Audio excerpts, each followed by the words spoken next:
Bien, y ahora sí, por suerte seguimos aquí en Marca en Zona Radio por la 94.7, aquí en esta radio del deporte, la radio del fútbol. Bueno, la radio de todo el panorama, en este caso que tiene que ver con la industria del fútbol, y por eso en este preciso instante tengo la suerte de poder conversar con alguien que no solamente trabaja en el fútbol desde el punto de vista de la gestión, sino que lo vivió muchísimos años dentro de un vestuario, ni más ni menos que en equipos como el Real Madrid y otros equipos de la Liga Española como el Málaga. Jugó aquí también por estos lados en Chile. Después él nos va a contar un poco, pero en definitiva estamos hablando de Fernando Sanz, uno de los jugadores que ha revolucionado el interior de la Liga Española de Fútbol, dándole un marco y un protagonismo especial a los jugadores que han transitado por la Liga de España para venderla a nivel internacional.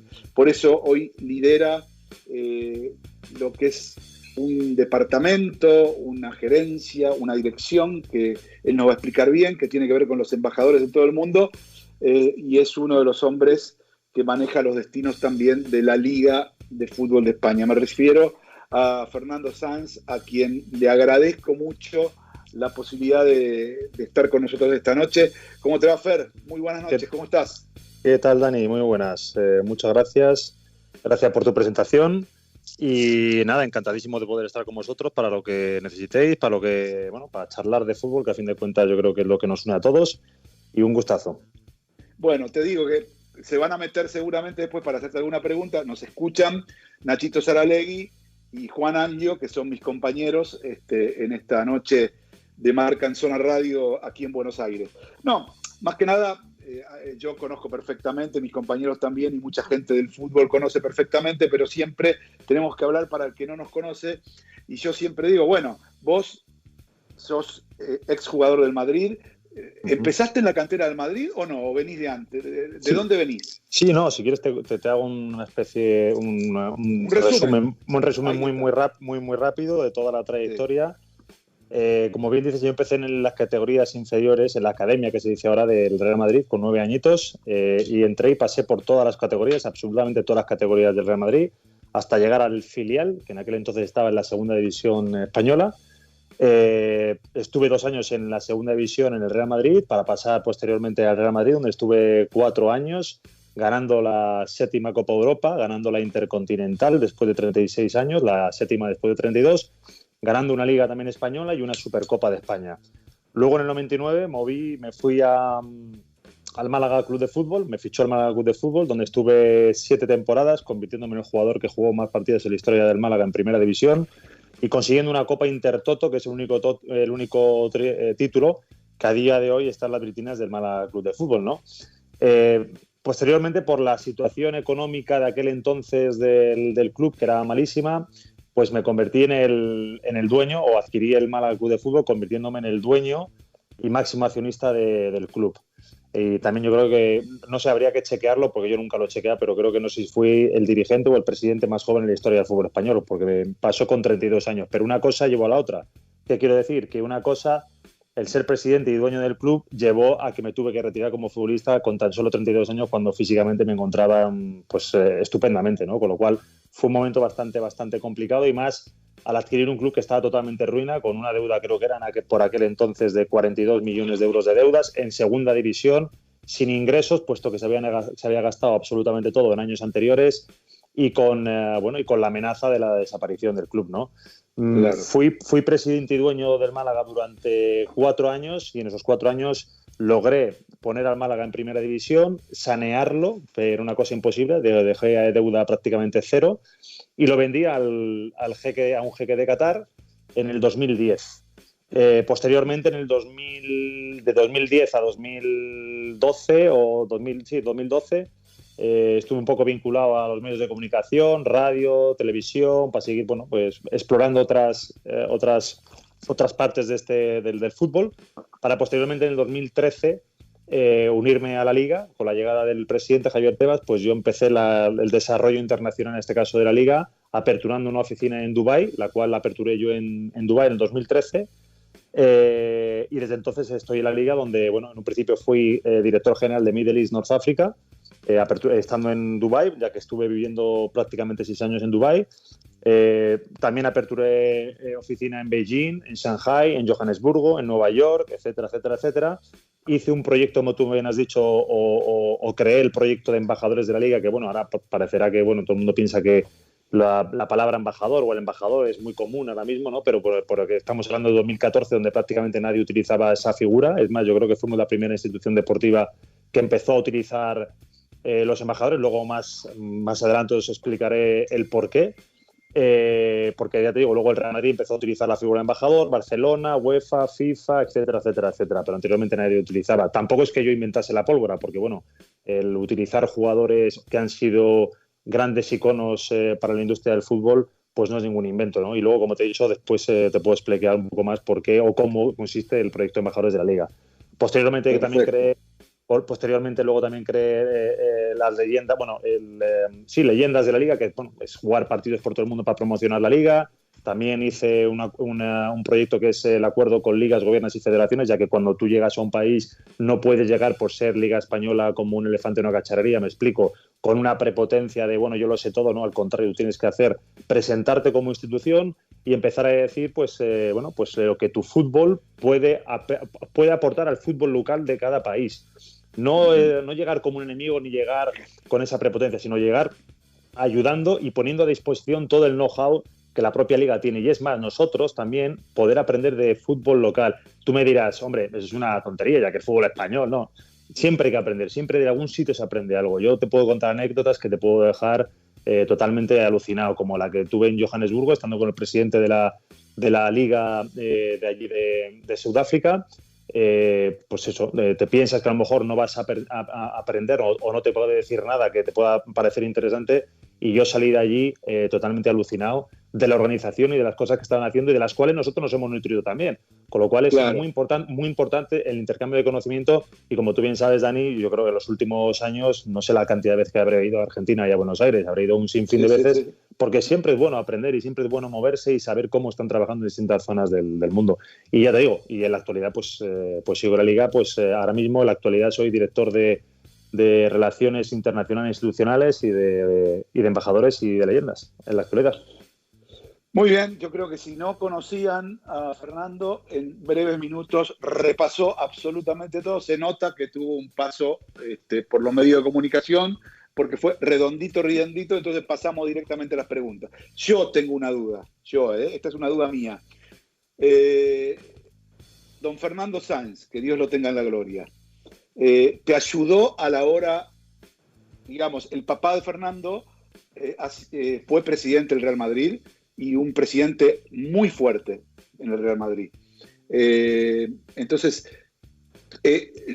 lo que te decía tu viejo, lo que te contaba tu viejo, ¿te ayudó, además de lo que vos te rodeaste para trabajar en el Málaga? Esta es una pregunta fuera de contexto, digamos, pero quiero ligarlo porque, nada, es importante también saberlo. Sí, no, mira, te voy a decir, yo creo que lo vas a entender enseguida, Dani. Estamos hablando de un club como el Real Madrid, ¿no? Yo creo que ibas a estar de acuerdo conmigo que es uno de los clubes más grandes del mundo, por no decirte el más grande del mundo, ¿no? A nivel pues deportivo, a nivel de repercusión, a nivel de marca, a nivel de mil historias, ¿no? Estamos hablando también del Málaga Club de Fútbol, ¿no? Entonces, a la hora de gestionar uno y otro club no tiene nada que ver. Está hablando de un club a dimensión mundial y a un club a dimensión más nacional, más España. Fuera de España es en pocos sitios donde se puede conocer, ¿no? Además, estamos hablando del Real Madrid Club de Fútbol, que es un club de fútbol, es una asociación deportiva, cuando el Málaga Club de Fútbol es una sociedad anónima. Esas son las paradojas que tiene también la Liga Española, ¿no? La Liga Española son sociedades anónimas deportivas, salvo 4 clubes, que son Real Madrid, Fútbol Club Barcelona, Athletic de Bilbao y Osasuna, que son clubes de fútbol, que los dueños son los socios de cada club, cada entidad. Con lo cual, es totalmente distinto a la hora de gestionar, pero ya no porque uno sea un club de fútbol y otro sea una sociedad anónima deportiva, sino porque la dimensión de un club, en este caso de Real Madrid, no tiene nada que ver con la dimensión de un Málaga del fútbol, ¿no? Con lo cual yo creo que más o menos más entendido, ¿no? Y vuelvo a decirte, yo la vinculación, como tú bien has dicho, que he tenido con mi padre, lógicamente, mi padre entró en el Real Madrid posterior a mi entrada en las categorías inferiores, pero es cierto que mi padre pues ha tenido una trayectoria, ha sido una persona muy importante en la historia del Real Madrid, puesto que ha sido él, y bueno, ahora tristemente pues con esto de coronavirus falleció hace mes y pico, y bueno, y en todo el mundo prácticamente, y sobre todo en España particularmente, la han reconocido como la persona que cambió el Real Madrid, ¿no? Que pasó de ser un club pues un poco, vamos a decirlo, de la época antigua a la época moderna. Fue el que hizo esa transición consiguiendo la 7ª y la 8ª Copa Europa después de 32 años, que bueno, que todo el mundo ya pues parecía o pensaba que el Real Madrid no iba a ser capaz, y hizo una revolución en el 96, 97 y 98 sin prácticamente recursos, porque estamos hablando de una época en la que el fútbol español no generaba el dinero que genera en la actualidad, ¿no? En esa época el fútbol español era muy ruinoso y estaba a años luz del fútbol italiano, del fútbol inglés, donde allí había mucho más dinero del que podía haber en el fútbol español de aquel entonces, y pudo armar un equipo trayendo al mejor entrenador de aquella época, que era Fabio Capello, trayendo a futbolistas que era imposible pensar que pudiesen recalar en el Real Madrid, como Roberto Carlos, Peja Mijatovic, Davor Šuker, Panucci, etcétera, etcétera, etcétera, que fue una transición de primer año ganar la Liga, puesto que el año anterior no se clasificó ni tan siquiera en el Real Madrid para competiciones europeas, solo disputó el Campeonato Nacional ganando esa Liga. Al año siguiente se ganó la Copa Europa y al año siguiente se ganó la Intercontinental, consiguiendo 3 cosas importantes que el Real Madrid llevaba mucho tiempo sin poder conseguirlo, ¿no? Y entonces, como una bisagra. Sí, y entonces es complicado poder convivir como hijo del presidente en una plantilla de auténticos galácticos, vamos a decir también, ¿no? O de jugadores de una dimensión brutal. Yo sabía cuál era mi sitio en esa plantilla. Y fui muy respetado y sigo siendo muy respetado por todos esos compañeros que a día de hoy son grandísimos amigos y con los que sigo trabajando. Y en la actualidad, son dentro de mi equipo de embajadores, la gran mayoría están en ese equipo de embajadores. Y ya te digo que vamos a poner en 2 partes, ¿no? La parte en la que yo fui futbolista de Real Madrid y la parte en la que fui dirigente del Málaga. En la parte que fui jugador del del Madrid, para mí fue muy perjudicial que mi padre fuese el presidente. Bueno, ahora ya todo pasado puedo decirlo, porque bueno, yo creo que me dificultó mucho más mi progresión que me ayudó, puesto que luego, a los hechos me remito, que luego me moví al Málaga Club de Fútbol, teniendo todavía 4 años de contrato en Madrid, y me fui porque ya estaba hasta las narices, y eso que yo conseguí Liga, Intercontinental, Copa Europa y Supercopa, todos los títulos posibles, y fue cuando ya me marché. Y aparte participando activamente, porque yo jugué la Copa Europa, jugué semifinales contra el Borussia Dortmund, la ida y la vuelta. Intercontinental, jugué la final de la Intercontinental contra el Vasco de Gama. Liga, pues jugué bastantes partidos, y la Supercopa no la jugué, pero estuve en el banquillo, con lo cual tuve bastante participación. Para luego irme al Málaga, donde, como te he dicho anteriormente, me convertí pues en un jugador referencia, puesto que era el capitán, el jugador como ha partido la historia del Málaga en Primera División, mejor época de la historia del Málaga, etcétera, etcétera. Con lo cual, entiendo yo que en el Real Madrid pues fui perjudicado por la figura de mi padre, pero bueno, que tampoco me arrepiento de eso, ni tampoco me voy a regalar títulos ahora de lo que me pasó en aquel entonces. Claro. Fernando, a ver, vamos a hablar un poco de la industria y de lo que está pasando con este bicho horrible que nos está perjudicando a todos. Primero humanamente y ni hablar a nivel deportivo, A ver, ¿cómo ves, cómo... Es difícil decirle a cualquiera, no podemos predecir nada, el futuro es impredecible. ¿Cómo ves la salida de esto a nivel, digamos, de la industria del fútbol? No solo la Liga Española, sino a nivel de la industria del fútbol. ¿Cómo ves vos? ¿Cuál es tu visión? Mira, ahora sí que en la actualidad sí que es impredecible lo que puede pasar, porque yo creo que todos los países, te hablo de España porque llevamos confinados aquí en la casa, creo que más de 2 meses vamos a hacer, con lo cual es todo muy imprevisible. Aquí día a día van cambiando las cosas, te van confinando cada 15 días, con lo cual es muy difícil hacer una previsión a largo plazo en la actualidad, ¿no? Lo que sí está claro es que estamos ante un problema muy grande, sobre todo a nivel médico y sobre todo a nivel económico en diferentes sectores, y uno de ellos, lógicamente, es el mundo del fútbol. Y el mundo del fútbol en España, que como tú bien sabes, la progresión que hemos tenido desde los años 90 a principios de los 2000, ahora en el 2018, 19, 20, donde la Liga Española, gracias a esa expansión internacional que hemos hecho, hemos pasado de unos números que, bueno, lo voy a comentar, ¿no? En 2013, cuando empezamos la expansión internacional, los números en la Liga Española, en el fútbol español profesional, eran de 800 millones de ingresos, y unos 700 millones de personas que veían la Liga Española a lo largo de todo un año, ¿vale? La fotografía en la actualidad, antes de coronavirus, vamos a decir, eran unos ingresos más o menos de 4.000 millones de euros y una visibilidad del fútbol español profesional de casi unos 3.000 millones de personas, pudiendo ver los partidos de la Liga Española en directo en casi más de 200 países del mundo, etcétera, etcétera, etcétera, ¿no? Por lo cual estamos hablando de mucho dinero y es lo que ha hecho que la Liga Española haya progresado tanto, se hayan saneado absolutamente todos los clubes, porque en el 2013 el fútbol español estaba totalmente quebrado, había más de 600 millones de euros de deuda, etcétera, etcétera, y ahora mismo los clubes están prácticamente saneados y con una salud increíble, ¿no? Y pudiendo fichar grandes jugadores, renovando todos sus estadios, una maravilla. Lo que pasa es que, bueno, ha llegado este coronavirus que el primer impacto negativo que ha tenido sobre la industria del fútbol ha sido que, pues, como todo el mundo sabe, pues va a ser muy difícil que pueda ir gente a los estadios, eso por descontado hasta que haya una vacuna, y si no se termina el campeonato nacional, en este caso español, podemos decir que nos iríamos a casi 1.000 millones de pérdidas porque no se terminaría la liga y porque lógicamente no cumpliríamos con los contratos televisivos. Y en caso de que sí se terminase la liga, como es lo que se va a intentar y que es en la carrera en la que estamos ahora mismo, pues habría unas pérdidas de unos 300 millones de euros con respecto a, pues eso, a esas taquillas, a esos patrocinios locales, a esos abonos que se han vendido que habrá que devolver, etcétera, etcétera. Con lo cual, claro, ahora mismo la preocupación que tenemos es de intentar, dentro de que siempre vamos a mirar por la seguridad de absolutamente todo el mundo que vaya a participar en esos primeros partidos, por supuesto los futbolistas, árbitros y gente que está alrededor de todos los equipos, en que tengan una protección absoluta, siguiendo unos protocolos que hemos hecho junto con el Ministerio de Sanidad, los cuales estamos cumpliendo. Estamos empezando ahora a hacer test masivos a todos los futbolistas para que puedan empezar esos entrenamientos, que empezarán de forma individual para las siguientes semanas, si todo va bien, en grupo, y para terminar todo este proceso en mediados de junio, que continúe o que siga la liga, para cumplir con esos derechos televisivos que lógicamente son necesarios para que esas pérdidas sean lo menos posible. Con lo cual, esto que te estoy explicando, extrapólalo a cualquier liga del mundo, porque es lo mismo. Totalmente. Exactamente, pasa aquí, pasa en todos lados.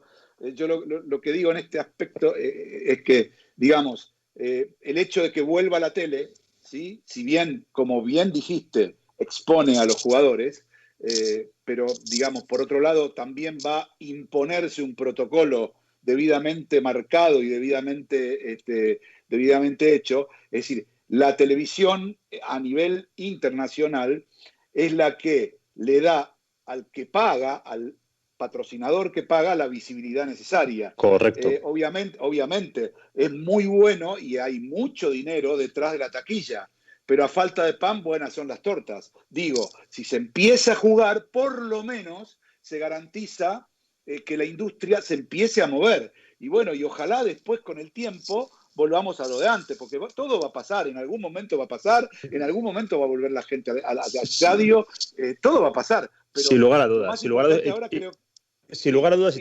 y también nunca tenemos que estar mirando atrás, tenemos que mirar adelante y tenemos que intentar que no nos olvidemos de que el fútbol, además de todo lo que tú estás diciendo, que es importantísimo, lo que yo he comentado también es una distracción importantísima para la sociedad, ¿no? Es una forma de que la sociedad vea que estamos avanzando y de que vamos a salir de esta. Yo creo que también eso es muy importante a nivel psicológico, porque date cuenta que estamos hablando de que llevamos 2 meses encerrados en las casas, de que la gente tiene mucho, pues lo está pasando muy mal, porque no es lo mismo, porque estar encerrado o estar en una casa de 40, 60 metros cuadrados es muy complicado sin poder salir a la calle, ¿no? Que es lo que ha pasado aquí en España. Entonces, que se vuelva un poco normal, que podamos ver que el fútbol que está empezando ya pues a funcionar, psicológicamente es importante. Y no nos olvidemos también que el fútbol español, por ejemplo, es el 1,6 del PIB de España, con lo cual que da de comer a más de 185.000 familias, con lo cual no nos olvidemos que no son solo los futbolistas, es todo lo que hay alrededor del fútbol, que es mucho, que es muchísimo. No, impresionante además el dato ese que tiraste del PBI. O sea, ¿cuánto dijiste? Que repetilo. El 1,6. Impresionante. Eso sí que no lo tenía. Eso sí que no lo sabía. Pero digo, más allá de eso, digamos, con esos números tan contundentes, estamos hablando con Fernando Sanz, director de un montón de cosas en la liga, se me olvidan tanto los títulos, pero de un montón de cosas. Pero nos está contando cosas impresionantes. Yo este dato no lo tenía.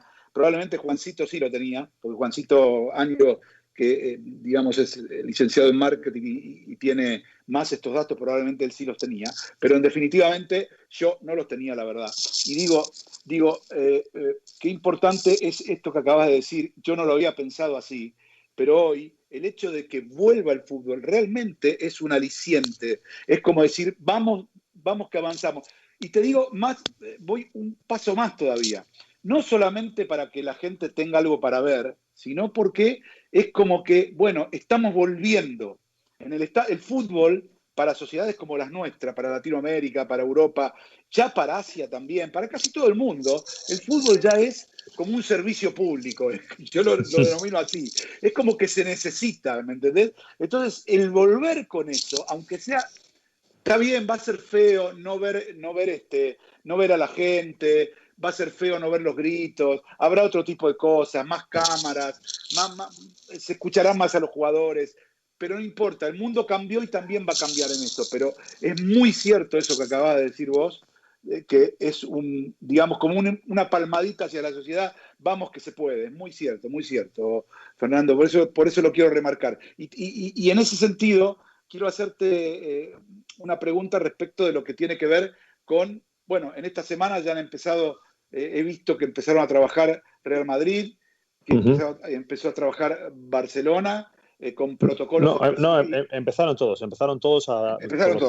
con el protocolo, sí, porque hemos empezado tanto en primera como en segunda división, que es fútbol profesional, han empezado todos siguiendo el protocolo que se les ha marcado, un protocolo que hemos diseñado con el Ministerio de Sanidad, donde lo que has podido ver es efectivamente que los jugadores han desplazado a sus ciudades deportivas, donde les han dado la ropa de entrenamiento desinfectada, donde luego tendrán que ir posteriormente con esa ropa de entrenamiento, donde tendrán que ir a una hora determinada para entrenar en solitario, siguiendo las directrices de su cuerpo técnico, donde han hecho las pruebas del coronavirus para ver si están o no infectados. O sea, un protocolo que se está siguiendo paso a paso, junto con la Liga, junto con el Ministerio de Sanidad y junto con los clubes para que todo sea, para que ese regreso sea seguro, porque nosotros lo primero que queremos es, punto uno, que se solucione este problema de la pandemia, que desaparezca, que no haya ningún muerto, que no haya ningún infectado, lo antes posible. Eso lo primero, por supuesto, porque primero hay que pensar en esa gente que ha perdido familia, entre los que me encuentro lastimadamente yo, y muchísima más gente en España, de heridos, de infectados. Eso es lo primero que queremos que se solucione. Y mientras tanto, pues lógicamente activar y reactivar pues industrias como la del fútbol, de la que vive muchísima gente, de la que mucha gente necesita que se ponga en funcionamiento, a sabiendas que riesgo cero no hay hasta que no haya una cura, pero lo que no podemos ni tener es el país parado. Pero no hablo en el sector de fútbol, hablo en todos los sectores, porque todo lo que se ha avanzado y todo lo que se ha trabajado para que el fútbol esté en la posición que está, lo podemos perder en tan solo 3 meses.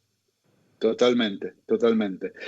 Fernando, para ir dejándote en libertad, sé que en un ratito nomás tenés que hacer alguna cosita. También ¿puedo meter alguna pregunta, Dani? Por supuesto, dale, Juancito. Justamente iba a abrirles el juego a ustedes y sobre todo a vos, Juan. Métele, Juan, te escucha. Bueno, Fernando, un gusto hablar contigo. Igual. Antes que nada, te voy a poner un poco en autos de por qué sé lo que sé. Hasta hace un par de años dirigí el Departamento de Industria Deportiva de Deloitte, acá en Argentina. Formé yo y he trabajado con Javier en varios proyectos previos, más allá de estar metido un poco en la cocina de los números, ¿no?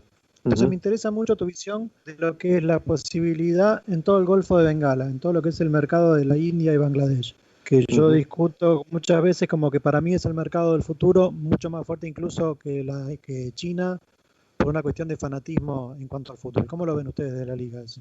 Pues mira, sorpresivamente acabas de hablar de un país que nosotros cada día estamos más impresionados de cómo es la repercusión de la Liga Española, que es Bangladesh, ¿no? En Bangladesh el seguimiento que están teniendo de la Liga Española es muy alto, ¿no? Date cuenta, nosotros hemos hecho proyectos con países como India, ¿no? Que es una superpotencia a nivel de población, porque son las más pobladas junto con China. China creo que tiene 1.300 millones de habitantes y creo que India anda igual por los 1.300 millones de habitantes, ¿no? Hicimos un proyecto con Facebook para poder ver los partidos a través de esta red social y bueno, para poder atraer cuanto más gente gratuitamente, para poder atraer cuanto más seguidores de la liga, para, bueno, en un futuro pues poder a lo mejor ir monetizando a nivel de patrocinios, etcétera, etcétera, etcétera. Con lo cual, China, lógicamente, va muy avanzado, porque también tenemos el hándicap en estos países que tú has comentado de que, bueno, de que el fútbol todavía no es el primer deporte, creo que es no sé si es el segundo o el tercero, porque está el cricket y otra serie de deportes que les interesa mucho más que el fútbol en un principio. Es cierto, cuando se creó la Superliga India, el primer año tuvo una repercusión bastante buena, pero a nivel económico fue un desastre, con lo cual empezaron a replantear de nuevo otra vez el modelo de fútbol en India a nivel nacional, pero sí está claro que es una superpotencia, ¿no? Pero a día de hoy China es mucho más interesante, hay mucho más mercado allí, hay mucho más seguimiento, puesto que su fútbol local, en este caso la Superliga China, ha crecido una barbaridad, han gastado muchísimo dinero, como todo el mundo sabe. Podemos estar de acuerdo si lo han hecho bien o lo han hecho mal, pero bueno, ha sido su forma de hacerlo. Pero lo que está claro que ellos tienen una liga muy, muy potente, en la que han firmado muchas estrellas, en la que tienen que mejorar mucho, pero lo que está claro que están a día de hoy mucho más interesados. Han trazado un plan a 10 años, hace tiempo atrás, con el nuevo presidente del gobierno, que es intentar que China como país a nivel futbolístico esté en los primeros puestos mundiales, puesto que yo creo que aparte del fanatismo que tiene su presidente del gobierno, yo creo que esto es totalmente entendible lo que él dice, porque bueno, si tú analizas en todo el mundo el seguimiento de cualquier tipo de deporte, tú haces un estudio, o se hizo un estudio hace mucho tiempo donde decía que el fútbol, el 80% de la población mundial, estamos hablando del 80% de la población mundial sigue el fútbol. El siguiente deporte que toda la población mundial sigue es tenis, baloncesto, con un 4, un 5%, lo cual imagínate el poder que tiene el fútbol con respecto a otros deportes. Con lo cual, en China, su presidenta, a pesar de ese fanatismo por el fútbol, pues ha visto que, oye, el fútbol es un instrumento muy importante para darle a China un reconocimiento a nivel deportivo muy grande. Entonces ha hecho un plan a 10 años para que China pues no sea el desastre de selección que ha sido en los últimos momentos. Pero bueno, yo coincido en que sí, que India explotará, pero todavía yo creo que le falta tiempo, y sin embargo hay países como Bangladesh que a nivel de seguimiento tiene mucho más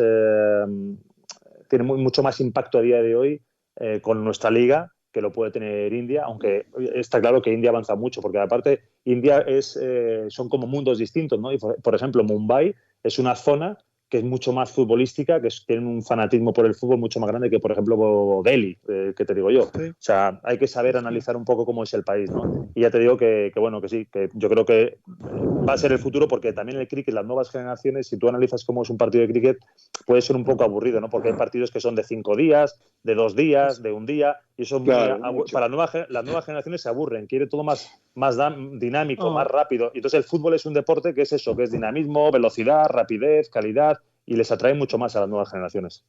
Claro.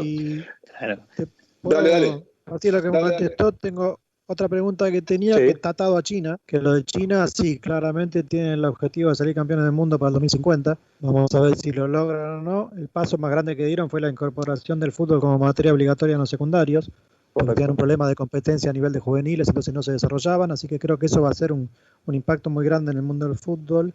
Pero lo que vengo pensando de cara a la pandemia es si China no es el mercado potencialmente más peligroso para los mercados centrales europeos. ¿En qué sentido? China dominó la pandemia y tiene la capacidad comercial de llevarse las mejores figuras en este momento. Entonces, una liga como la española y tanto el calcio que estaba tratando de recuperarse a partir de la contratación de Cristiano Ronaldo, ¿China debería ser hoy por hoy la amenaza más grande o estoy equivocado?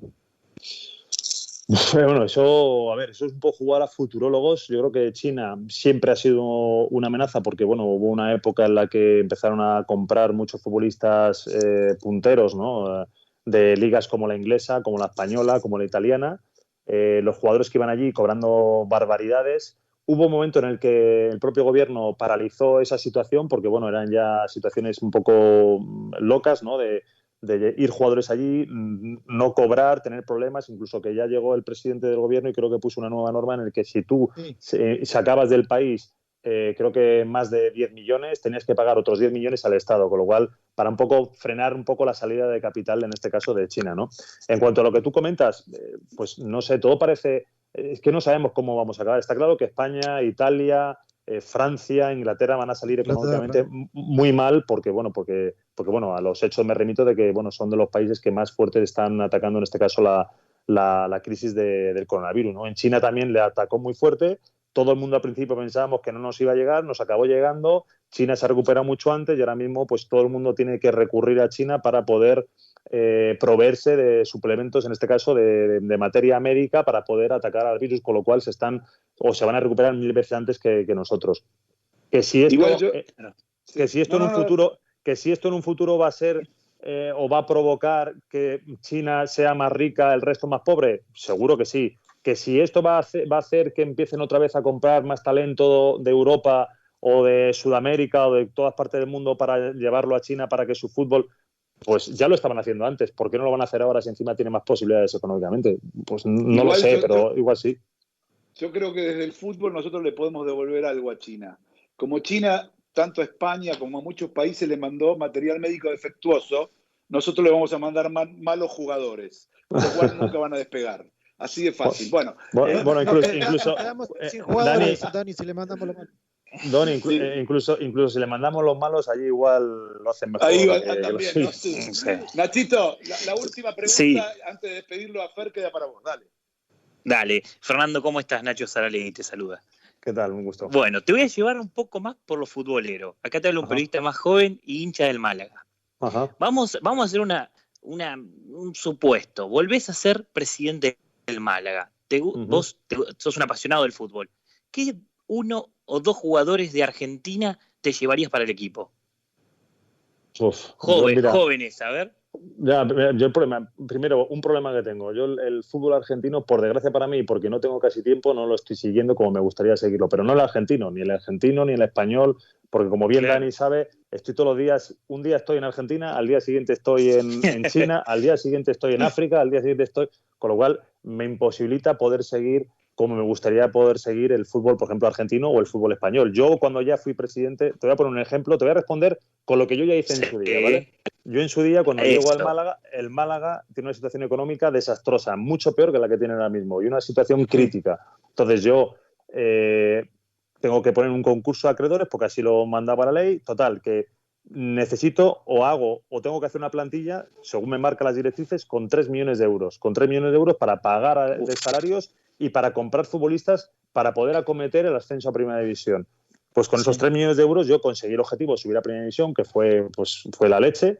Me nutrí de mercados como el portugués, ¿vale? Porque el portugués era un mercado muy barato. Si mirabas bien y si buscabas bien, conseguías jugadores muy, muy interesantes, que fue los que prácticamente donde yo recurrí al mercado portugués.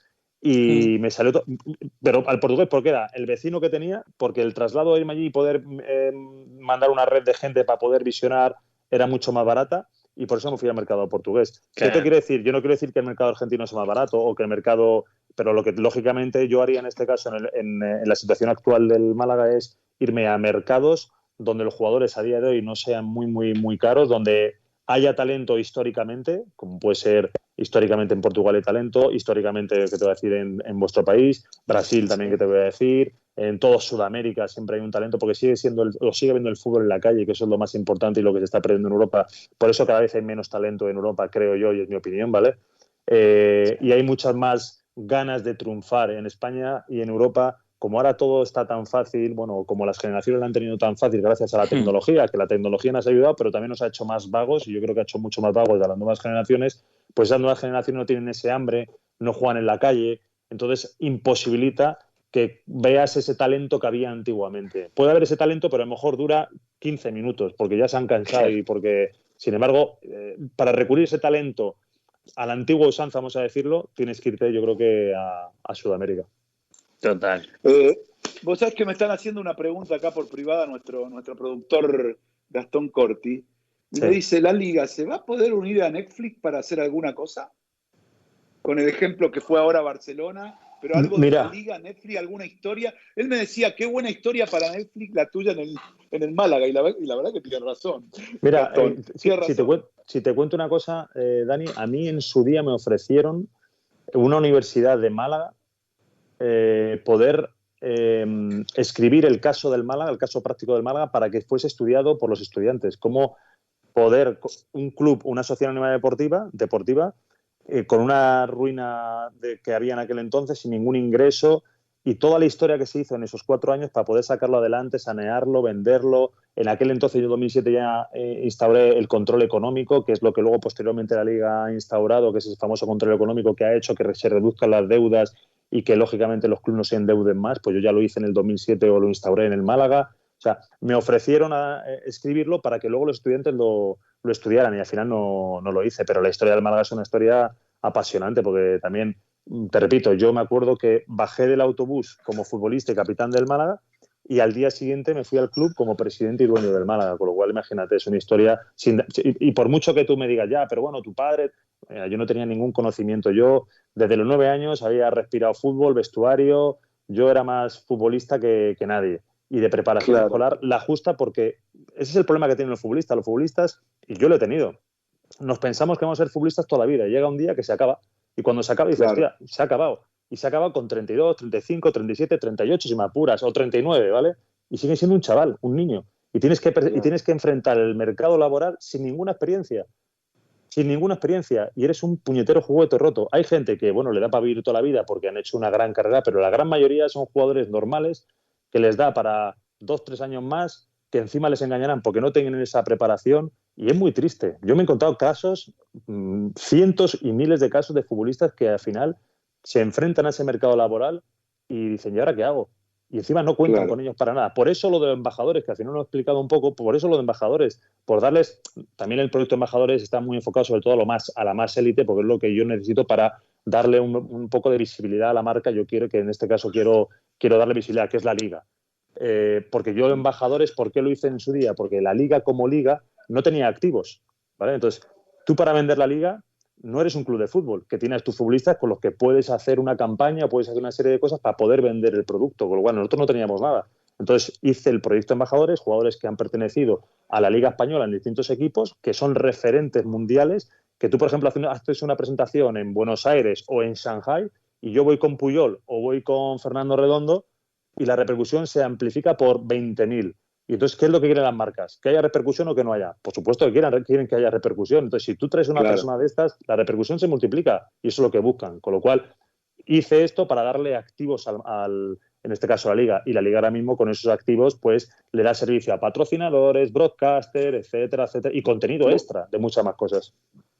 Vos sabés que la verdad que es un placer escucharte, Fer, porque la verdad que toda la gente que está escuchando Marca en Zona Radio está descubriendo, digamos, muchísimas cosas, no solamente a nivel información, sino a nivel humano. Y la verdad que nada, esta va a ser la primera vez que te convoquemos, pero vamos a volver a convocarte en un futuro porque la verdad que daría para hacer todo el programa, porque restan muchísimas cosas para hablar, pero tenemos que meter algunas otras cosas y vos también tenés cosas que hacer. Con lo cual, la verdad, Fer, te agradezco, no sabes de qué manera, esta comunicación. Quiero decir públicamente que una de las mejores cosas que ha hecho mi amigo Fernando Redondo es presentarme a Fernando Sáenz, no solo por lo que representa del mundo del fútbol, sino como tipo, porque es un tipo espectacular.